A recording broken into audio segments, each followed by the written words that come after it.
The world of politics and international relations was turned upside down when Ibrahim Traoré, the young military leader of Burkina Faso, sent a direct and unapologetic message to President Donald Trump. Nobody saw this coming. In a world already shifting between global power struggles and growing anger against the powerful nations, Traoré's bold words may have just redrawn the battle lines between the global South and the Western elite. What exactly did Traoré say to Trump, and what does this mean for Africa's future? This was not a regular diplomatic message filled with fancy words and polite greetings. Instead, it was a direct, hard-hitting communication that has left politicians, diplomats, and world leaders scratching their heads and wondering what comes next. The story began in January 2025. Donald Trump had just returned to the White House. His second term started with a bang. He stood before a crowd in Washington, D.C. His voice was loud and confident. He delivered a speech about global trade. "America is back," he said. "We set the rules. We make the best deals. Other countries need to get in line." The golden age of America begins right now.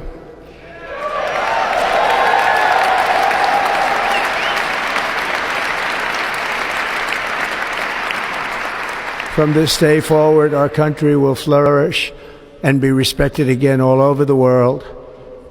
We will be the envy of every nation, and we will not allow ourselves to be taken advantage of any longer. During every single day of the Trump administration, I will very simply put America first.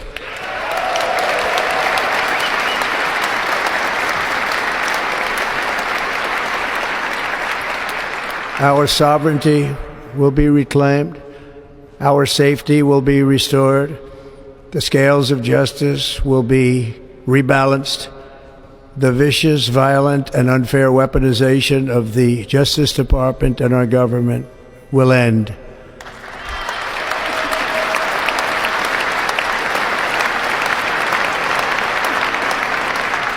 And our top priority will be to create a nation that is proud, prosperous, and free.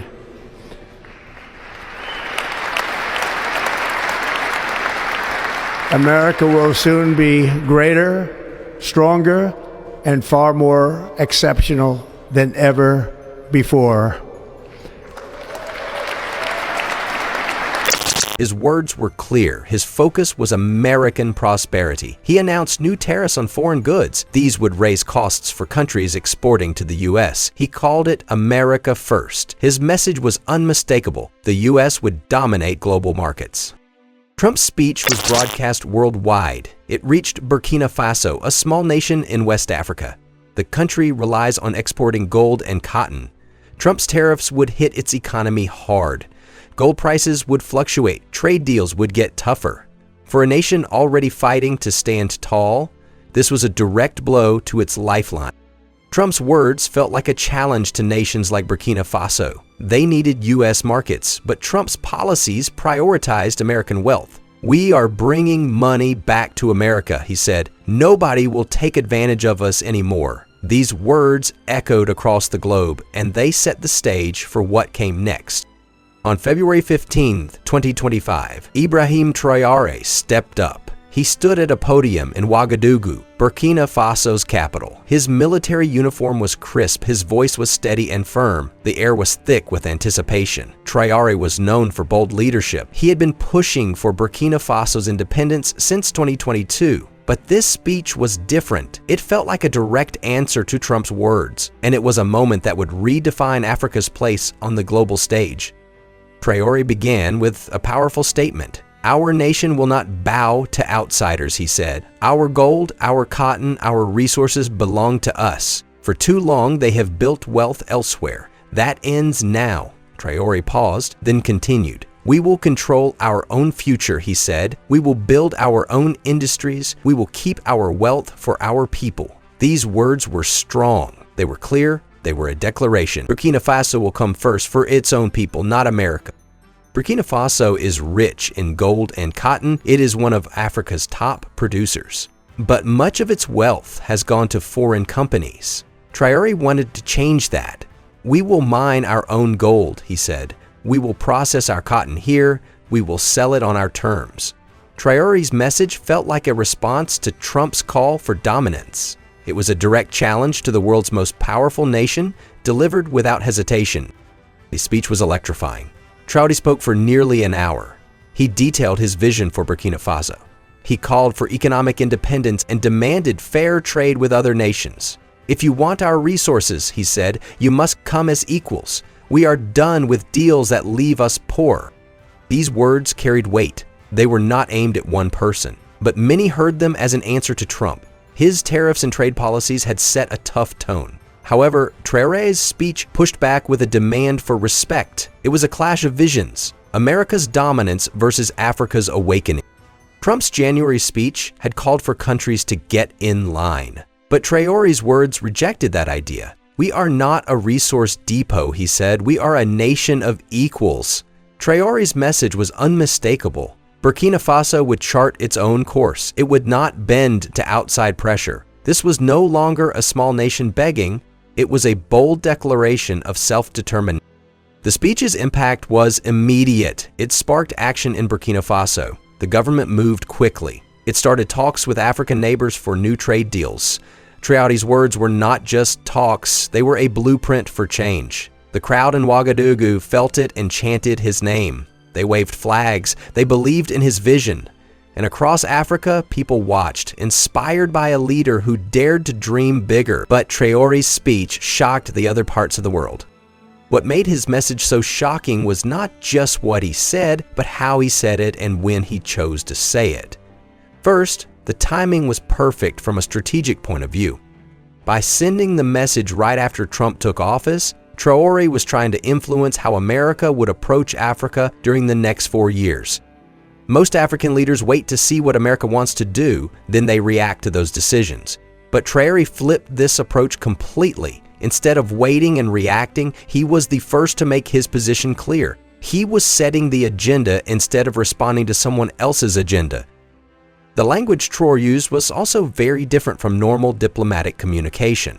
Instead of saying things like, "We respectfully request that you consider," or "We hope you might find it possible," he used direct, clear language that left no room for misunderstanding. He said what he meant and meant what he said.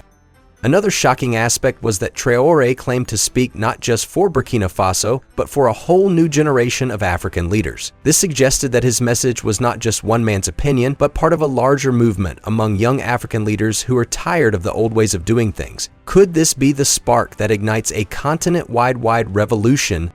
However, Traore's speech has been a source of concern to many people in Washington because it suggested that America might be facing challenges from multiple African countries at the same time. If Traore was right about representing other young African leaders, then this message might be just the beginning of a much larger confrontation.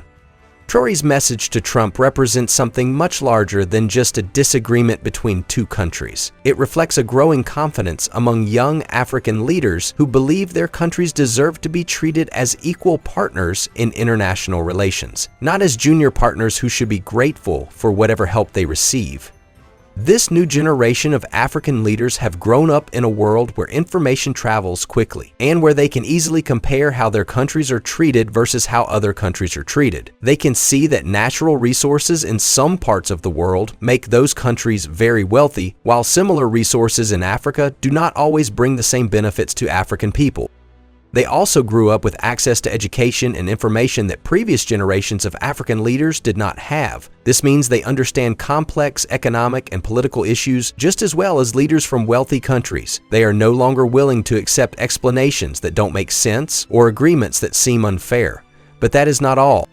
Traore's message also have economic implications that go far beyond the borders of Burkina Faso. American companies have billions of dollars invested in African countries, particularly in mining, oil production, and agriculture. Any major changes to how these investments are regulated or taxed could significantly affect their profitability. Financial markets have already begun to show some tension about the situation. Stock prices for companies with significant African operations have experienced some volatility as investors try to understand what Traore's challenge might mean for future profits. But what does this mean for Trump? For President Trump, Traore's challenge represents both a significant problem and a potential opportunity.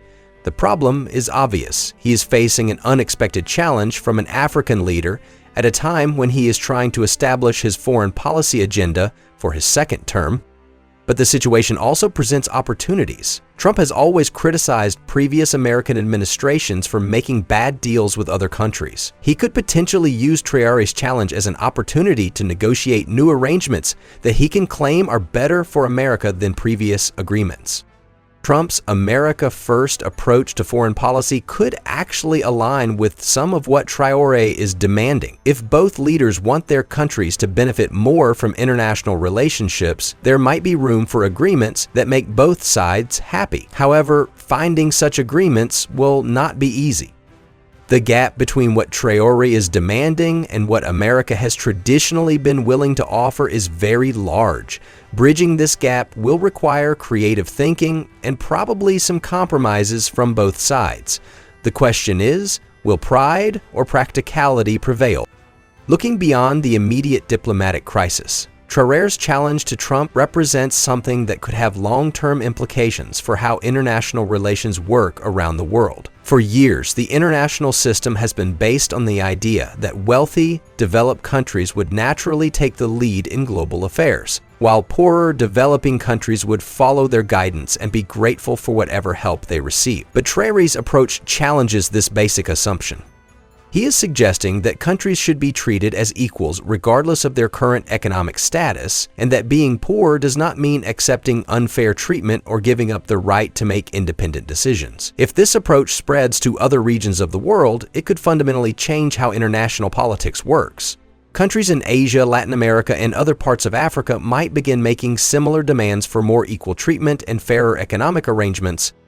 This could lead to a more balanced world where power is more evenly distributed among different countries and regions, rather than being concentrated in a few wealthy nations as it has been for centuries.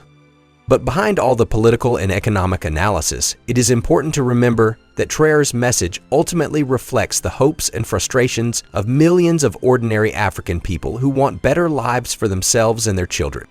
Young Africans want jobs, education, healthcare, and opportunities for advancement, just like young people everywhere else in the world. They are tired of being told that these things will come eventually if they are patient and follow the advice of foreign experts.